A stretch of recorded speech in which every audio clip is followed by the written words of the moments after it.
This is Critical Nonsense, our high-lowbrow show about culture, science, and tech. This week, Wild Prognostications 2021, a year in review. Aaron, Joey, and I think back on all of our wild guesses from January and revisit where they may or may not have landed. Woo! I need you so much closer. This is Joey. Last night on the Aaron Powers is here. This is what a man sounds like. And this is what an executive producer and Miss Brightside, Jess Vander, sounds like. Hi, this is Jess. Don't panic. We're at the disco. I don't know why this is like, in particular, like a neural entanglement of Joey's and ours, Joey and mine. Yeah, always. But like, it's emo. It is like 1998 to 2006 is like that's a window. The window. It's what some may call the Powers K-Meyer window. Go tell the scientists they Tell must the We were unclutch. both equally deeply in our feels, and the manifestation of those feels came out in the Postal Service, Death Cab, Panic, Who else? The Killers, Yeah, I guess. yeah. You know. And they have Something corporate. reemerged. You have to clarify they have reemerged now in every karaoke instance that we have together. We're not talking about karaoke because Aaron abandoned me at our most recent. That is true, and I feel really bad leave about that in the it. past. Yeah. No, it must I never have be to present do a until I fireside fix. chat tomorrow. Turns out that fireside chat did not require that level of anticipation. We have agreed to that post. Everyone, fact. quiet down. We have a very important conversation we have to have today. Today is, wait for it, Wild Prognostications 2021 in review. If you recall, or if you have listened, or if you have not listened, you should. Frog-nogs. Frog-nogs. Back, affectionately sometimes called Prognostications. Back in January, Aaron, Joey, and I took wild guesses on what was to come this year. Each of us had 2 guesses. And today we're going to be recapping what we had predicted, how we think they turned out, and what new questions and thoughts we have after these many months have passed. So are you ready to revisit do this thoughts? Is it worth mentioning that we were the girls were fighting after the prognostication episode? I literally had the This is a Vaseline to make sure all the nails came sliding off of my face. Just to be prepared. It's fair to say that it was not actually after this year's prognostications. It was actually last year's year in review where I got really sad about getting a bad grade, which says a lot about me. Or I tried to give myself a grade and others didn't. They thought it was too high, and that made me really sad.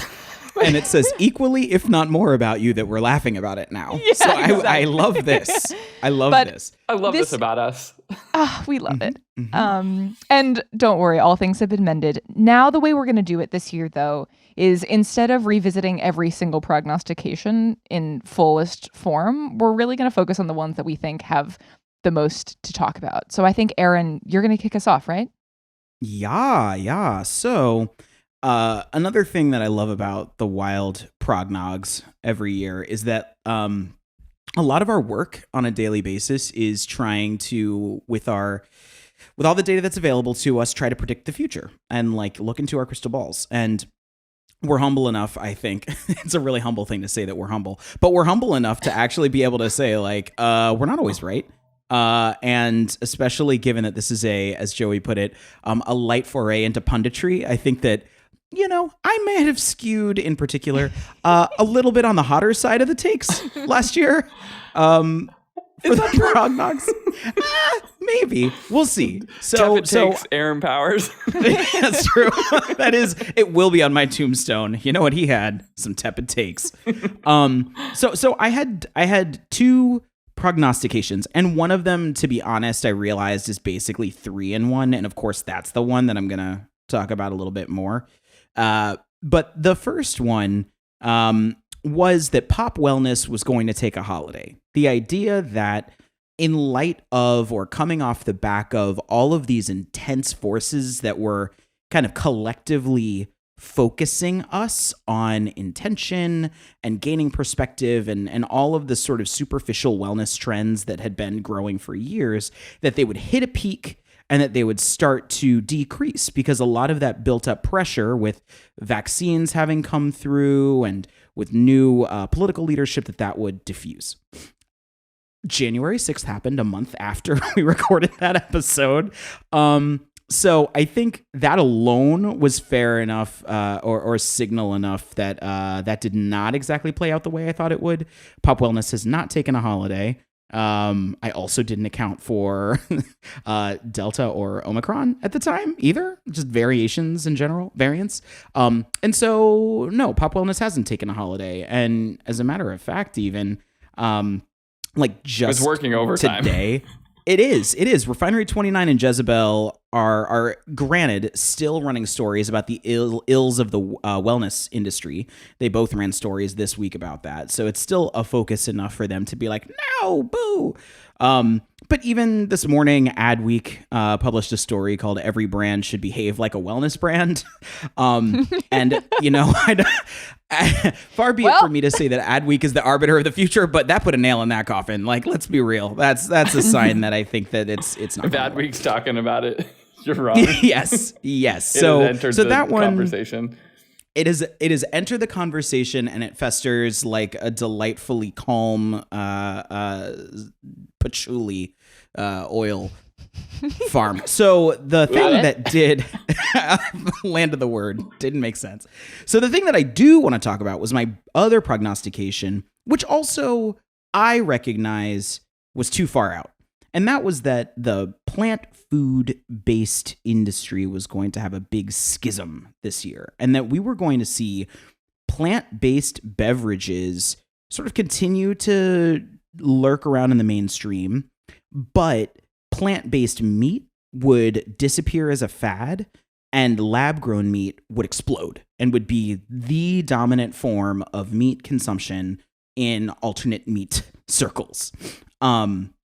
So maybe that was like an 8, 9, 10-year prognostication, not a 1-year prognostication. That's kind of how it felt at the time. You're like, it is going to turn on and production is going to skyrocket. Switch. Yeah, like literally all the mechanisms of production are ready to have this happen, and just no one sees it but me.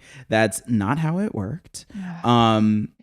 You know, the one part of it that was accurate was that plant-based beverages continue to crush it. So like there, you know, even in the past couple of weeks or past few months, in June earlier this year, Danone announced a majority stake in Harmless Harvest coconut water.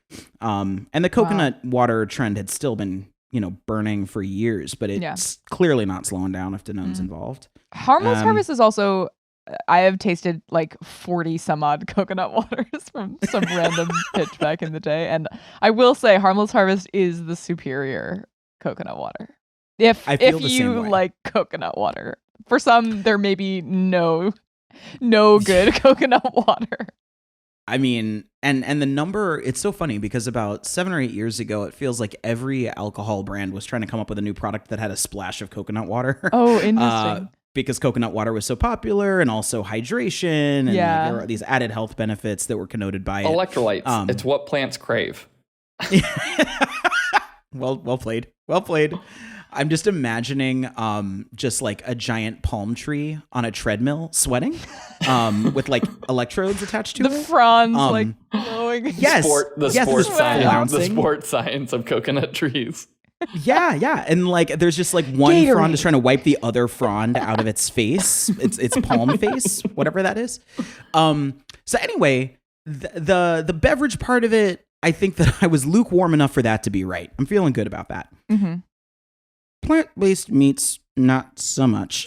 See, Aaron, what you factored was the desirability of the trend, but Yes. what you ignored was the feasibility and the viability of the trend. Two-thirds of it definitely missed. You can't exactly have a stool of an innovation stool without those two factors. I have an idea. Let's completely replace and upend one of the largest manufacturing and production industries in the world in a year where we're having supply chain crises. You know, I remember... No, I deserve the roasting. And I remember walking into the room and thinking, you know what? This isn't wild enough. Like, this is not just prognostications. This is about wild. So, like, how can I make this less tepid and more spicy? And that just made it more wrong. And it's interesting.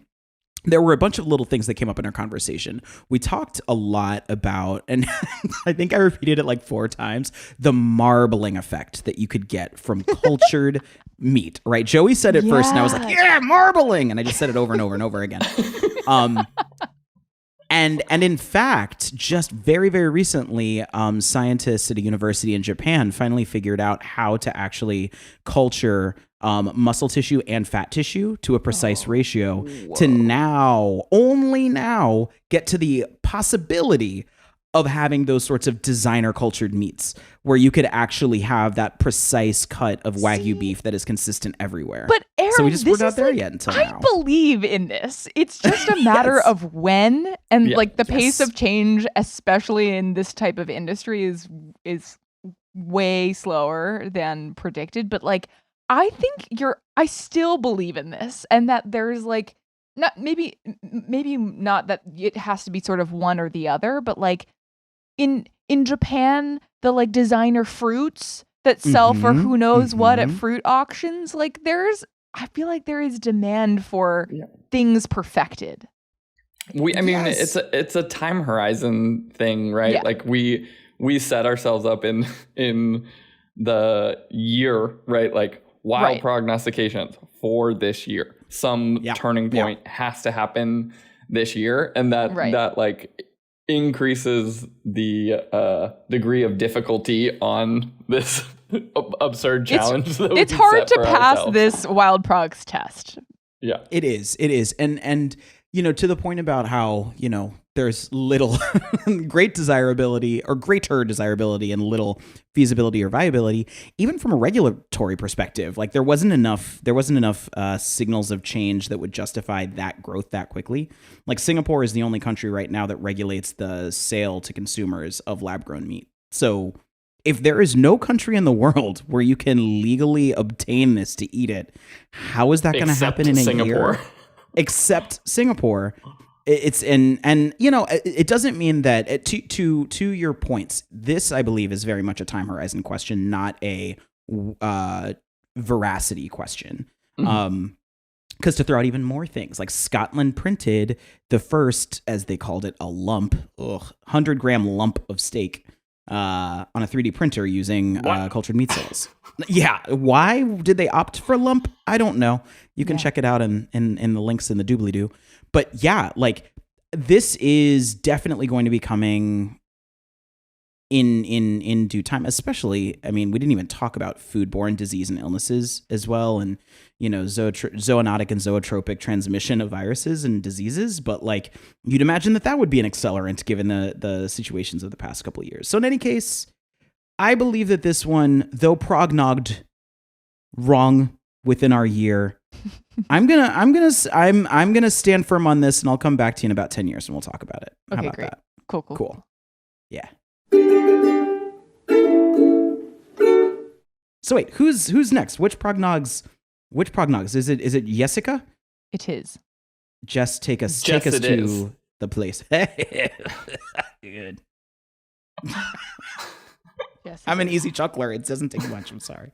Okay, so I too had 2 progs. The first of which I think similarly is way too rapid of a time horizon to ask for, was my prognostication that we might see a slow demise of the Eurocentric interior design blueprint, which was sort of like a how nice would it be if we stop having quite so much prominence given to the Nordic aesthetic, and that sort of being the pinnacle of what beauty is. And I quite explicitly, I think, had said, oh, we might see a shift away from mid-century modern, which as a person who moved into a new apartment and was shopping for couches and furniture this year, quite possibly it could not have been more incorrect in that it was the most full swing of returning to mid-century modern and other, increasingly sort of Euro style minimalism that was very much in full force. And I don't know, at the same time, I still have a hope out for this prog as well, because there still are sort of inklings and seedlings. It just may be a long time coming. I think the one example that gives me a little bit of hope is the West Elm local sort of initiative, which is from local. The name maybe is a misnomer, because I think the point of it is actually to span designers and artists from all around the world and give them this larger platform, like the platform of West Elm, to have a greater distribution network. And so it sort of has these featured artists. This one woman, Bolay Textiles, who had a shop like right around the corner from me. She's since moved, but in Brooklyn, she now has her pillows that are featured in West Elm, and they are created with her partners in Africa. I think I'm gonna have to double check. Is it Ethiopia? No, I should have done my homework in advance to like make this prepared. But basically, like techniques that she had learned from her home country and is trying to popularize, and also make sure that there are good conditions in factory settings, and or if they're handmade, then like all of the supply chain, like trying to make it better quality and better treatment for human beings. But suffice it to say, if that is any indication that there is hope for this idea to ring true, but yet no way are we seeing it right now. It's a bit too wild. That said, what I do want to talk about a little bit more is the conversation about frozen breakfast. I had predicted that we might see, a shift towards like more interesting frozen breakfast. And on the part of like moving away from waffles and burritos, I could not have been more incorrect. Like in February, there was some all-time peak of searches for freezer breakfast burritos. So certainly that was like really big. But in terms of frozen breakfast innovation, and I might just say frozen should be dropped from here, but looking back, there's actually a ton that happened in terms of breakfast this last year that I think we should talk about. So a couple of things. I do love breakfast. I'm a waffle fiend. Oh, I'm obsessed with. Did I talk about the crazy waffle iron I got during? Yeah, you did. You're obsessed with it, and you're still obsessed with it. I am. I'm sorry to interrupt. I just making waffles and freezing them and then having them when they're really good. It's waffle innovation at home. Yes. Breakfast okay. So this is point number one, which I thought was super interesting, is that there was an increase in searches, not just for something like freezer breakfast burritos, but how to freeze breakfast burritos, which indicates that people are making them and then doing it themselves, which is really interesting to me. So there's that. There's also, I was looking at some reports on, like what are some products that have sort of seen a lot of success. And another piece that ties to what you had been talking about, Aaron, of, health and wellness not going anywhere, is that there was such an increase in search for things that are like balancing health and taste in the breakfast space. So I heard about, if you've heard of the brand Kodiak Cakes, which is like a fancy looking, like a premium mix company. They have thick and fluffy power waffles that have like an absurd amount of protein packed into them. I've seen a lot more protein breakfast foods like waffles and pancakes they're grittier. But yes. Did you try them? Edible. Yeah, I got one because the brand of like waffles I get usually the brand was there, but it was a protein version, and I was like, okay, sure. Like, I guess protein is good for me. Did you buy it again? I don't usually or was it... turn to my waffles for my protein, but let's do this. But hey. And yeah, there's a textural change. Yes. It's true. But I felt powerful. And everybody is trying I would look to very strong. Yeah, and people recognize that. Like, people recognize that you look very strong. People recognize that folks are looking for the added health benefit wherever they can, but especially in highly convenient moments. And it's interesting that even people who are way outside of that space, or I shouldn't say way outside, but just adjacent to this space, were trying to move into breakfast this year. A lot of established players were doing that. And seeing someone like Kodiak Cakes as a direct competitor because of how well they were covering convenient moments that had grown in intensity and need this year in particular. Yes. So for convenient moments, there is, just as a sidebar, I found this ridiculous looking stat about the concept of the handheld breakfast that is like, like a category in the breakfast space, that like handheld breakfast is a specific way to describe breakfast. I just thought that was really funny. But yes, so also on the subject of health, I think another seemingly like a relevant factor is that new FDA regulations have started to require that people that companies have more transparent labels about added sugar, and that's something that people are searching for. So there's also sort of like shifting winds in how people can assess like what is a healthy food. That also doesn't stop people from searching for things like paleo and ketogenic and gluten-free, which, may or may not have like guaranteed and consistent health effects. But anyway, I think there was, so in addition to health and wellness, a couple other things. I think there was sort of like a split between either like premium Kodiak Cake style breakfast desire. Like some people seemingly are like going out to go pick up breakfast in the morning. In place of a commute. If you're working from home, you can like go and get, I don't know, you pick up a breakfast sandwich from Starbucks or something like that, or have some premium ingredients to whip up something at home. But there was also sort of on the other end of the spectrum some winds of like indulgent and maybe not so good for you or like hyper convenient type foods. I don't know if you all have seen the Lego with Eggo campaign. No.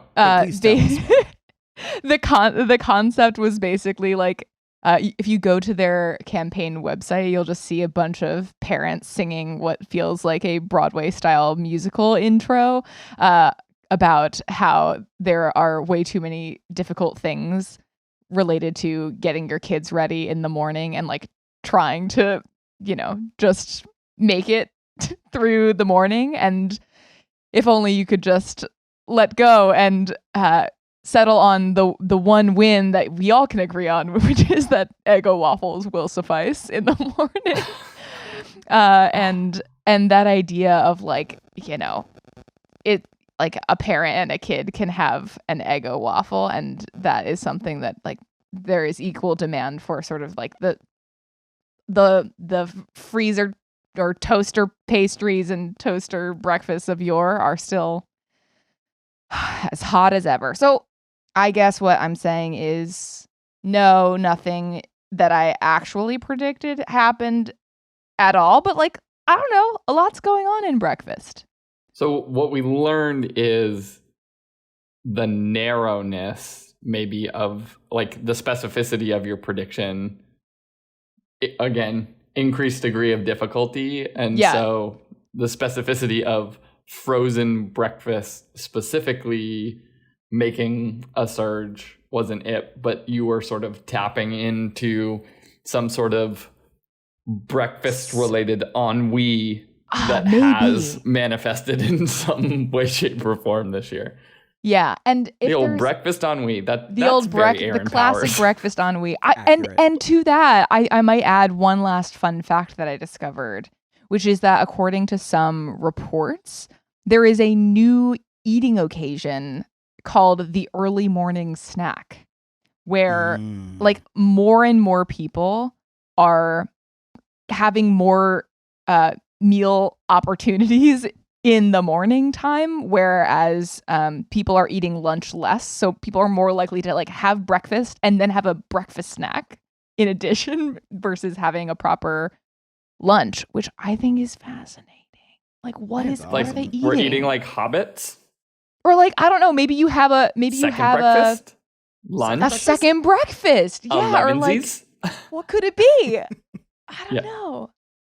I do like identify with it a little bit, that just there's a I don't know, the natural signals of most of our eating occasions that were already built around modern like work standards, not even modern, but like, you know, industrial era work standards, like were blown up this year. So like even if you like have to get the kids to school, for example, like you might have more access to something that's a little bit more satisfying in your morning that you may not otherwise have had access to if you were in the office or away from home.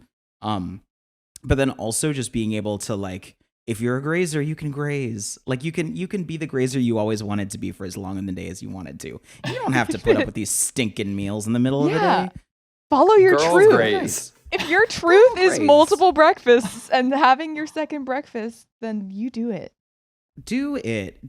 That might be another sign. But I like elevensies better than second breakfast. So is elevensies you're a hobbit? An 11 o'clock meal?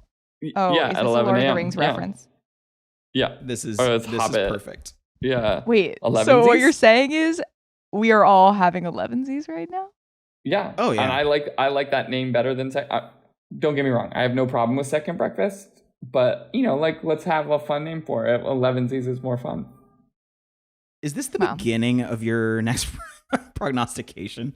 That essentially 11sies will be a thing because you're gonna make 11sies a thing in the way we're you're making 11sies happen. We're making 11sies happen. So I guess for my frog-nogs, I had two. You know, Aaron, you should be the arbiter of the temperature of my hot takes, since I arbitered yours. I think at the end of last year, the first one, which we'll sort of just gloss over, I guess the good news is that I'm basically like Flosstradamus in that I'm just like really good at predictions. Of course. Because it felt like both of mine generally came true, but with, you know, caveats. And obviously I wasn't predicting every aspect of the future. The first one was around sort of the pendulum swinging back towards people wanting to be in offices. If you remember at the end of last year, we were very in the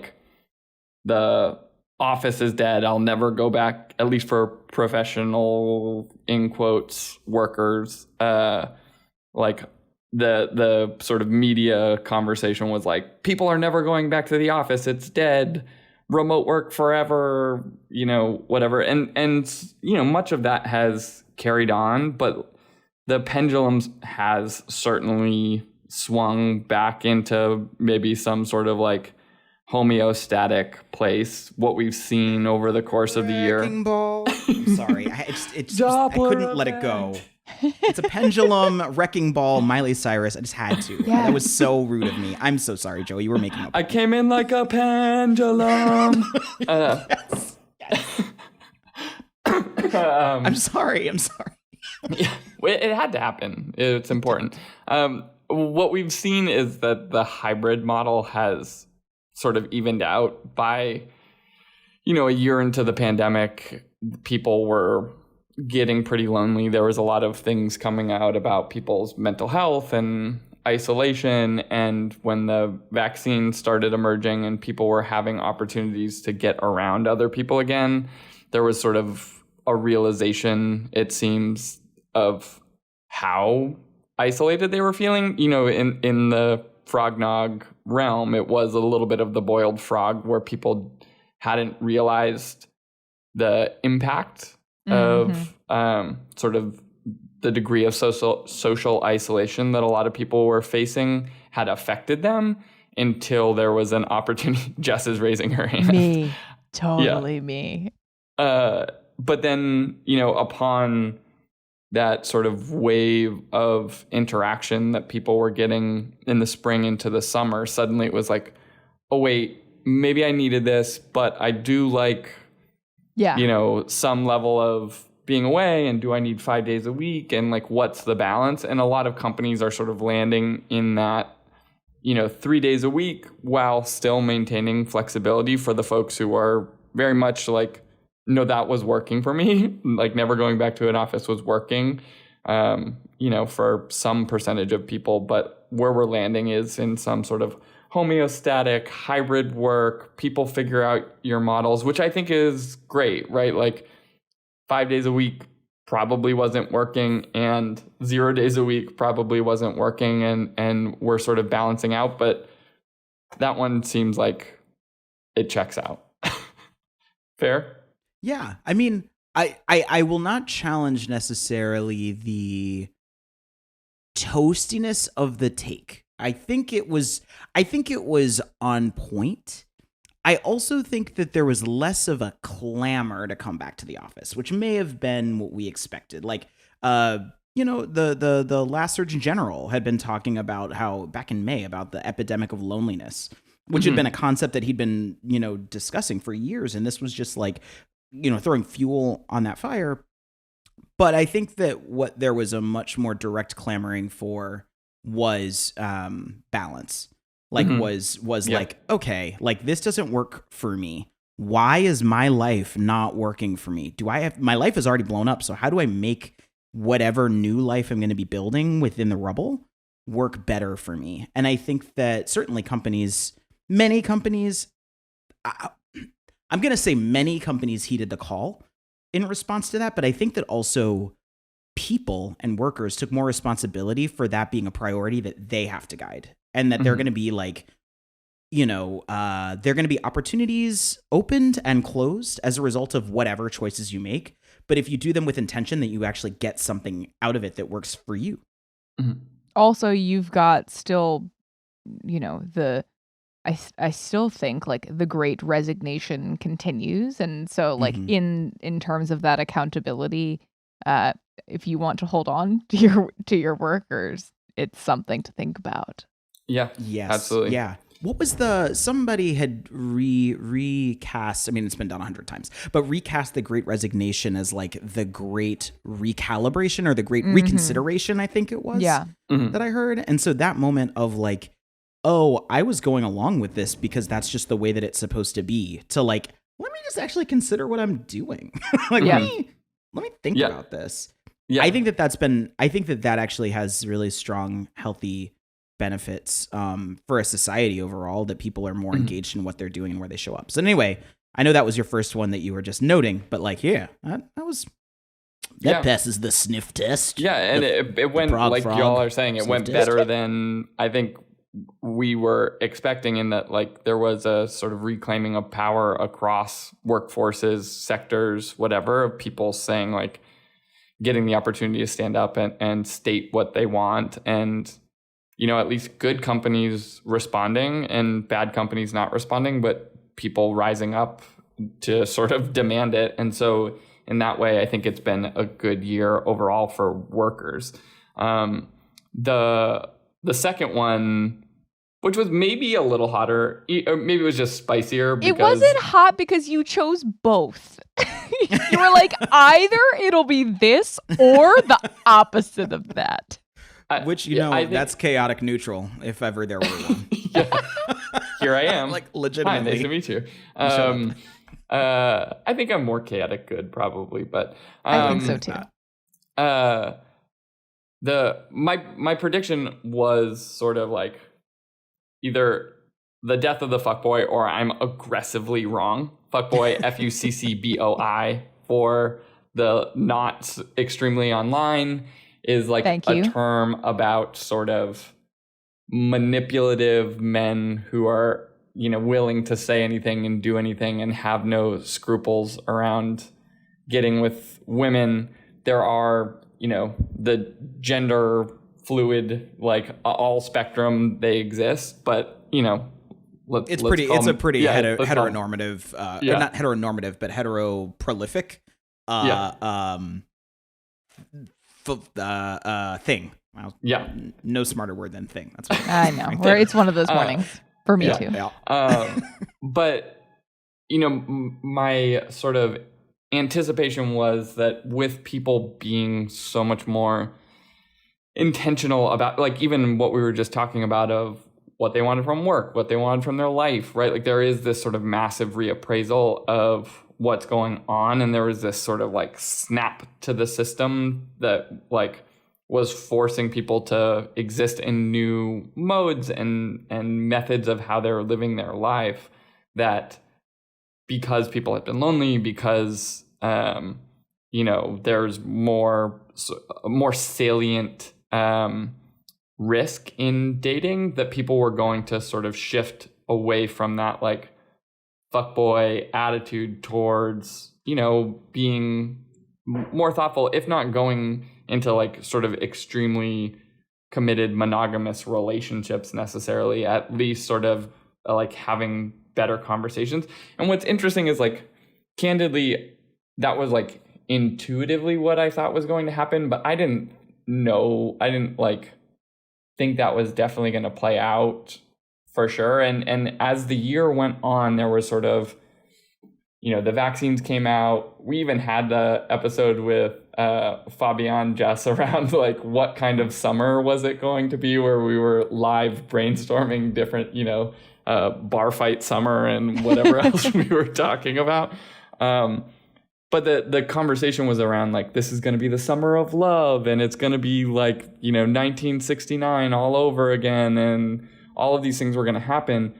But now that we're on the backside of it, there have been in the fall a bunch of articles written, and one particularly good one came out in Time magazine, where they were sort of bringing together a lot of sociologists and data from dating apps and things like that. And what we're seeing is that was sort of true. Match.com's conducted like a big survey, and it found that 53% of respondents were actively looking to be in a relationship. And I'm just pulling back up the stat. I believe it was 69% of 58% of app daters say they've shifted towards much more intentional dating. And 69% of users are saying they're being more honest with the people that they're dating. Go ahead.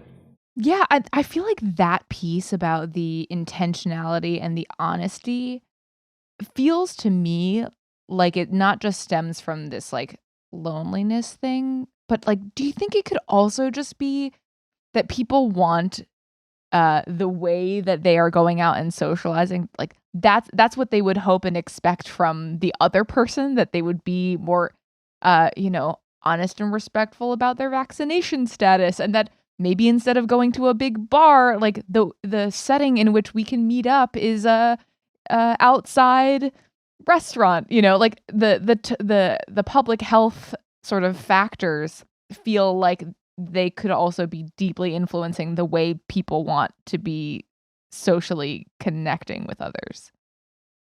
Yeah, totally. I mean, I think that is right. Like that saliency of the risk right now in dating, I think is definitely a part of that honesty. But I think it is also right. Like that intentionality and honesty is like people were sitting alone in some cases. Certainly, like singles who are on the dating market were much more likely to have been living by themselves and having a reduced amount of exposure. And some of the people that were interviewed or that they use as sort of profiles in that particular article talk about like, I was alone. All of a sudden I was having to sort of like figure out what was important to me because I knew I wasn't happy in this moment of like being alone and isolated. And one of the people that they interviewed talks about like cutting out bad friendships, ending hobbies that weren't bringing that person sort of like joy or like lifting them up, like all of these other intentional things. And so even if, you know, people are interested in casual dating still, having an open conversation about it, because it's like, this is, you know, people just having spent that much time with themselves and thinking about their own shit are like, I actually know what I want. I don't need to like pretend that I'm looking for a relationship if I'm not, or opposite, right? Like which with 53% of people saying they're looking for a monogamous relationship on dating apps, that tells you that like in the same way in the past where someone might be like, I'm just looking for something casual, and like in their heart they're like deeply actually looking to like for a committed relationship, is like everyone has just gotten like a little bit closer and more honest about the things that they want, because they're realizing like it's not worth it to pretend in one direction or another. And I think the honesty bit and the intentionality is more the like anti-fuckboy thing than it is the committed relationship, right? Like totally that agree. like manipulative lying behavior that can exist within dating is like, if 70% of people are saying they're being more honest, the other 30%, you know, maybe already we're being honest. Who knows? Like, I don't think that's how it's going to work out. But that to me is like a good signal that the, you know, fuckboy behavior is going away. Well, I mean, I feel maybe it's just that we've always had the fuckboys. It's that the recipients of fuckboys behavior, to your point, are just resistant to it at this point, or more like honest. They're inoculated. They're inoculated. It's the other great reconsideration that happened. It's like, I know where this goes. I know exactly where this goes. Do I want it or not? I've always known. Or those interested in continuing to be such a way in their dating habits, I think, or otherwise, like I think everyone, it sounds like you're insinuating, Joey, are also just being more honest with themselves about like what they want and what they're looking for, and when they're like, nope, that's not, no, not for me. Yes. And if everyone's being honest, then you don't have to, like, if you are one of those people that had been a fuckboy, it's like, well, actually, maybe I don't have to lie about this now. Like, I can just be like, if everyone's being honest, I can just be honest too. And we can sort of like put this like game behind us and just find the people who are interested in the same things that you're interested in. The distance between that's like very rosy. No, but I mean, maybe that is why I like it and why I want to sit in that optimism, is that there are people who have always been fuckboys, but they can't manipulate someone if they are just like on the same page. It's just actually being like sex positive and intentional in your interactions, and everybody gets what they want. And it's a lot clearer that way. And I like that. That's just good people. That's good peopling. It just as like a final anecdote in this, what's been interesting about like when weird sort of dating memes come up in culture in the past, like the sort of fuckboy idea would come out, or like people would call people fuckboys, whatever. And at the end of the year, like starting in October, Pete Davidson has had sort of like another mimetic moment for all of the people he's been dating. But the ways in which people are talking about it is different than it's been in the past, right? Like, he's dating all of these different people, and where I think people would have turned to concepts like that in the past to describe some of the behaviors, they're not, which maybe is just anecdotal, or maybe because he's a celebrity, who knows? But like, as a signal, it's kind of interesting that doesn't seem to be the way that people are talking about it now, which maybe is a signal that like that behavior is less of a problem right now, based on some of the other data that we're seeing come out about people's attitudes about dating and how they're sort of engaging in their own dating practices. That that like sort of prescience of that issue with that behavior in the world maybe is lessened. And so while Pete Davidson is having this like mimetic moment, is getting used in the way that people are talking about like jokes about dating and whatever a lot, they're not talking about it in that fashion. That was the last thing I wanted to say. Nice. Love it. So I guess what we're saying is everyone's just like following whatever their heart is telling them this year, and Joey nailed it on his progs. Yeah, Joseph. Wrong clock is right twice a day. I mean, what is the like frog-nog trophy? Like, what do you get? Do you get a medal, or do you just get like you get a bronze frog? Yes, it's just the puppet of Kermit the Frog from LCD Sound System's video "New York, I Love You, but You're Bringing Me Down." I like this. Good. I like that's this. even better than the bronze frog. Actually, can it be various bronze Kermit the Frogs throughout history? Like, there's a way to pull these together, guys. They do not have to fight against each other. Yeah, there is. I really like. There could be a whole. There could be a whole statue garden of all of the frogs of yore.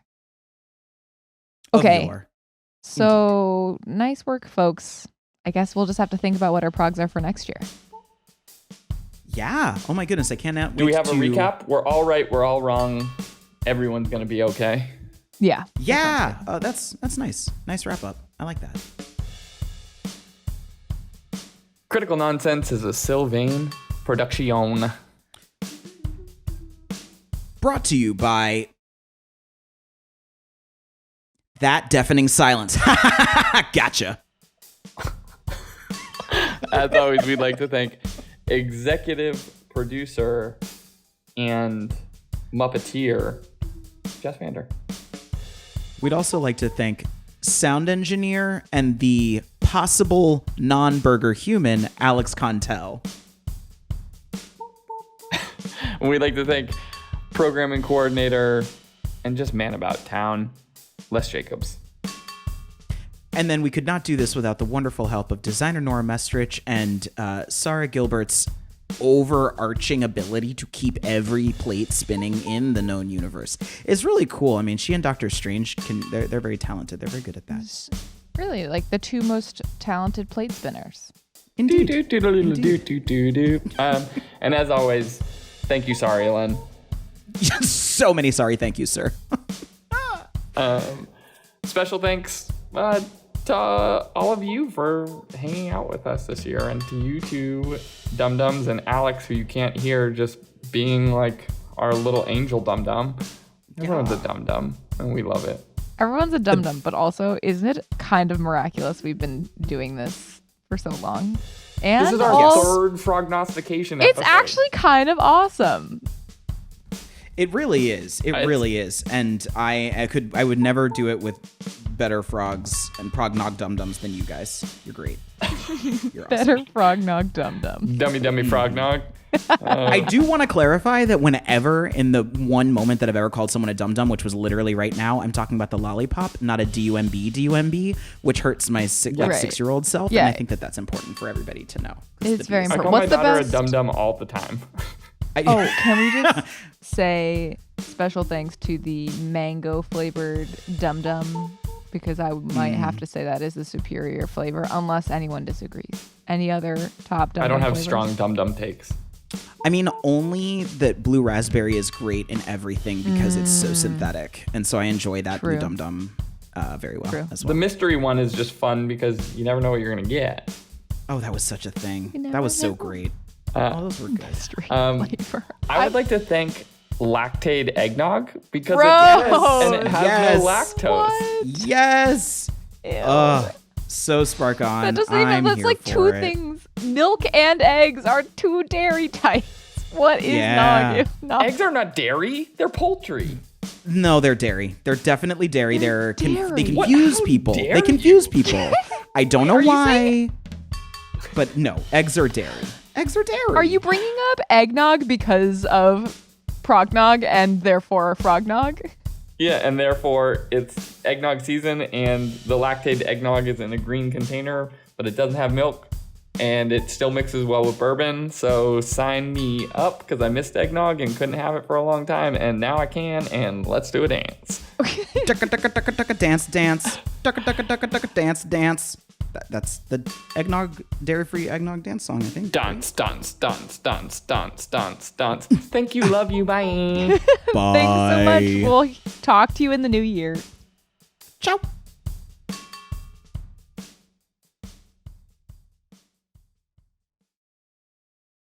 Am I back?